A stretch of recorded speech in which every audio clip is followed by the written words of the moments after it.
And joining me now on the phone, Robert Zimmerman, the brother of George Zimmerman, who has stood by his brother through this whole case. Robert, thank you for being with us. Thanks for having me, Jamie. Were you surprised by the president's remarks? You know, I think the American people wanted to hear from the president. I think the president took his time with his remarks, and it was about time they heard from him. I know a lot of people were expecting sooner or later to hear from the president, and I'm glad he spoke out today. Why? There are so many trials in this country, so many murder cases. Why would you expect the American people to want to hear from the president with everything else going on in the world on this case? You know, I think this case, we are where we are today. And no matter what your opinion of the verdict is, there have to be things that bring us together. There have to be teachable moments that we learn from what happened here. And more importantly, we have some kind of a game plan going forward for what's going to help youth in particular is what struck me about the president's speech. Going forward to help them out. The president talked about encouraging African-American youth, but I would say also, youth of all color that might be in situations in their life where they don't feel like they're getting the encouragement from society that they need, and that's one of the things that my brother was doing before this incident. I know your brother did mentor minority teens as part of his work, but the president also said one of the initiatives he'd like to see is training of law enforcement. You think he was talking about your brother? I'm not sure, if that's specifically what he was saying, but, I know that George, when he was mentoring these kids, he was mentoring children whose father was serving a life sentence in prison. I think mentoring children of all colors is one of the ways that we break the cycle, and I would just add to what the president had to say that sometimes the right encouragement and the right role models and sort of the right shoulder to lean on in very difficult times in life can prevent any kind of engagement with law enforcement or the criminal justice system whatsoever. So I think that he made some good points about training law enforcement. He talked about a program in Chicago that had worked. And he also asked for some soul searching. And I think a lot of us, I've done some soul searching. I'm not a person who has mentored children of any race or color. And perhaps I could do better in that regard. Perhaps many of us can do better in that regard to kind of prevent this kind of engagement with law enforcement altogether. One of the things the president said, Robert, that if race were reversed and Trayvon Martin would have been white and your brother not, that the outcome and the aftermath of this case might have been different. Is that part of the soul searching that your brother's doing right now? I don't know. I don't know if that's what George is doing. I think that we are where we are today, and we can speculate a lot about what would have been or could have been. But what I can say, what will be, if we all really do some soul searching in terms of how much of a hand we're having in shaping our youth's expectations of their future, we can have a better country if we all do our part in helping out youth any way that we can. And there are, these kids were very, very disadvantaged in the sense that they had one parent who was incarcerated, but there's youth in all different situations affected by poverty, affected by their parents being unemployed or underemployed, affected by schools that don't have the resources they need to educate them appropriately, affected by having a lack of resources generally, even access to food that the First Lady's been very a positive, force behind getting access to food and nutrition, and that's important too. So when we soul search, I don't think it should be focused so much on,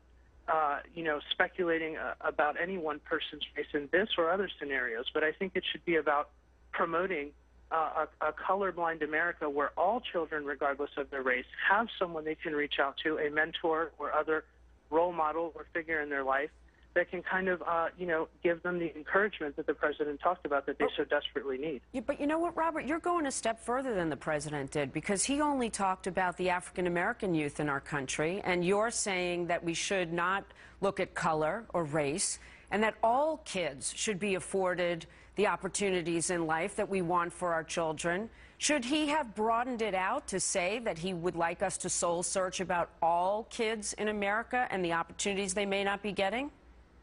I think the president was speaking off the cuff, and I think he was very sincere in his remarks. I do think that sometimes when we get bogged down in the politics of it all, we forget that the missing link is just sometimes a person who a young person can relate to or feel encouraged by. So I think no matter what any child's race is, or creed, or whatever political stripe they come from or we come from, it should be beyond politics to stand united in the sense that we can organize ourselves to better address the needs of children. And I do think that is the missing link sometimes. If you ask kids themselves what helped you most in your life, when they're older, they'll often point to some kind of role model, be it a teacher, a sports coach, a mentor, member of the clergy. Sure, some kind of mentor, someone who was there. It's not an authority figure that they don't have expectations of them in terms of, getting an A in school or getting X number of touchdowns or what have you, but they just are there to be an ear and to kind of make sense out of the things that don't make sense to any young person. That person was George specifically for African Americans. But understood, Robert, that this is a very noble idea that we can all reach out to the youth of America. I understand that. Do you feel, though, first of all, I'm curious if your family has had any contact with the president or anyone from the White House or the administration, and do you feel that the reaction to the verdict is divided among racial lines? No, we haven't had any contact from the president or the administration that I know of. But I think, moving anything along racial lines is just a disservice to our country. It's why there are people right now misunderstanding kind of what happened then. And my concern is that along racial lines, we don't misunderstand any other scenario in the future, that we do everything we can for children who are having difficulty. I mean, I really see eye to eye with the president on that. Difficulty with life, because life when you're young is very complicated, and school is just one element of it, and so is funding, and so are politics, and people have this way of getting that missing link. They sidestep it, Robert, and I think mentoring. Yes. And I know that that's something that your brother did and that your family believes in, and certainly Trayvon Martin's family, the president has correctly given them credit for handling all of this with such grace and such heart for our nation. They don't want violence either. Let me ask you this. The Department of Justice will look to see if civil rights charges can be filed, any other actions against your brother in this case, in what happened. You've been fiercely defensive of your brother and outspoken as well. What's your message to the Justice Department about whether or not they should pursue any other action against your brother? Let's get it out there.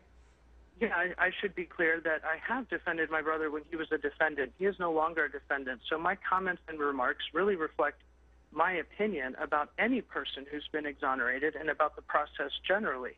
If the Justice Department is within their rights to investigate, then they are within their rights to investigate. And it's my understanding in this particular case that the investigative arm of the Justice Department, the FBI, has investigated. So, I'm not sure that necessarily an investigation is a bad thing. I'm a little bit concerned sometimes that our leaders are responding to pressure. I think, clear leadership in terms of respecting the rule of law is something that's called for now, and I think it's something that the first time the president issued a statement, he did say we are a country of laws, and the verdict or the jury has spoken. So I would like to see those kinds of messages coming from leadership, because I think it does a greater service to the American people. I think the American people need to kind of have some time to digest what really happened and to do that soul searching the president spoke of, and hopefully the answer will be that we can all do more to support our youth throughout our communities. Robert Zimmerman, so great to get your perspective on this today, and we thank you.